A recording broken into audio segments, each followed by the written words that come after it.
GTFO. These 4 letters have taken over my mind recently. They're the name of a game, to be exact. A game I've barely even scratched the surface of, but am still insanely invested in. The basic concept of this game is that a group of 4 prisoners called Hackett, Dada, Woods, and Bishop go on missions for a warden. Now, what I didn't mention is this game is hard. 1 checkpoint in an hour-and-a-half minimum mission with optional challenges. Hard. This game requires teamwork. By the way, Cyprian, tag. Dude. Aim.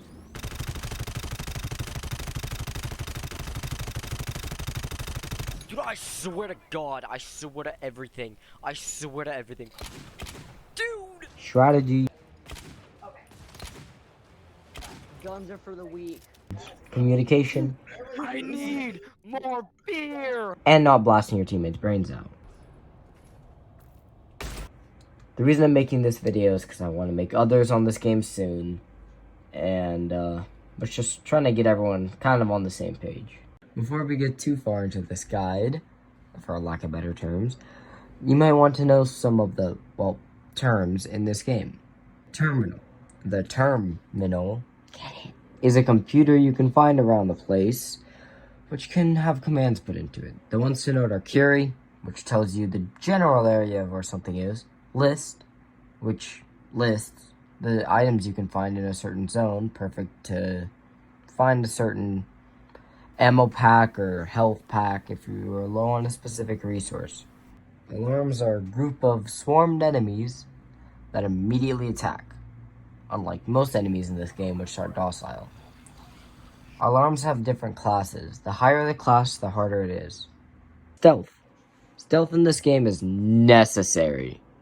The way the rooms are laid out, all enemies start asleep and can only be awoken by a noise or spawned by an alarm. When they're asleep, they'll simply sit or stand around, not doing anything. Unless you really mess up and make a loud noise, they'll stay asleep. Although, after making any medium volume noises, or just periodically, they will faintly glow and make a heartbeat sound. When this is happening, even the slightest step while crouched will make them wake up and attack. They are also sensitive to light.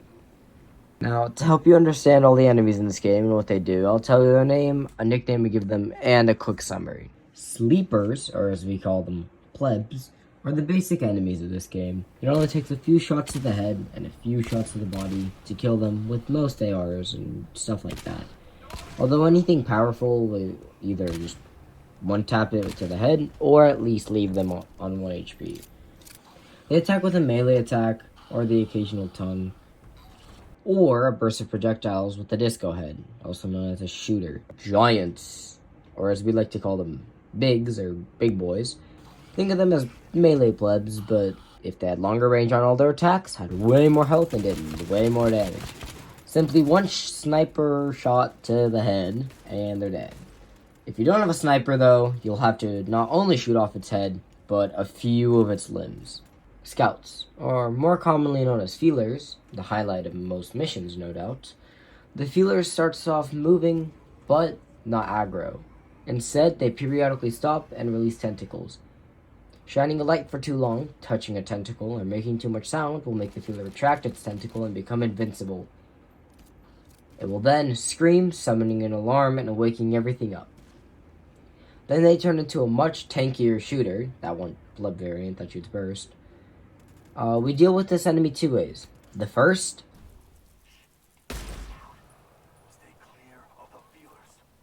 but because this is a game about resource conservation and you usually want to do things a bit stealthier, the second option is to try and sneak up with it while it's retracting its tentacles and one strong crank to the head with a spear and it'll die.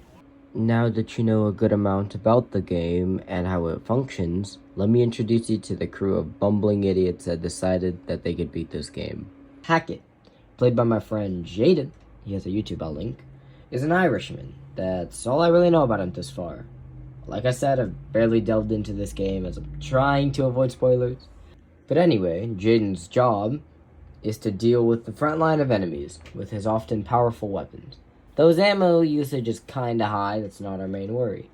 He usually brings a seafoam launcher, a tool to slow down enemies in fortified doors, but on missions where a fortification isn't required, he can switch.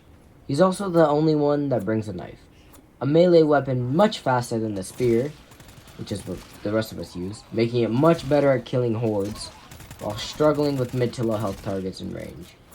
Dada, played by me, is a Nigerian. Strategy-wise, I'm the backline and tank killer of the group. I bring a sniper and a revolver so I can easily tap enemies while having a sniper to one-shot bigs or to kill feelers. I also bring the bio-tracker tool used to count enemies through walls to know where we should or shouldn't go, and detect feelers and warn people about them.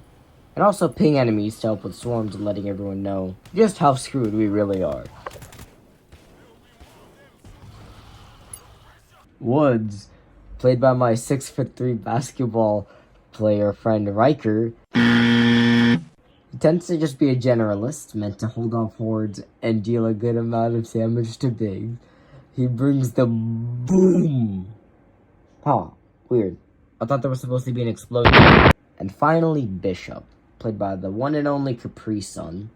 He's an Englishman in the middle ground of the group, both social and gun-wise, providing another point of view in debates and general loadout to cover any weak spots in our defenses.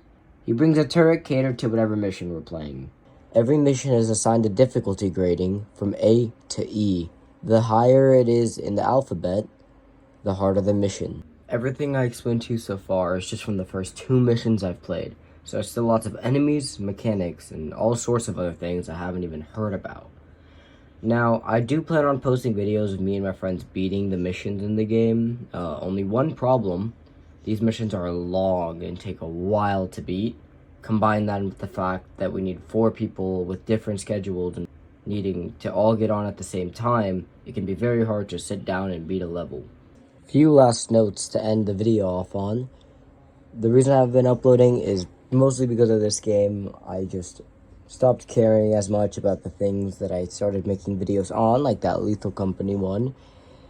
And another note is we've already beaten the next level, and I plan on posting a video in 2 weeks at least, because I'm going on vacation, of me and my friends beating it. Hope you enjoyed this longer video as opposed to my short clip type videos earlier. And keep your doors locked, and I hope no one eats your dog.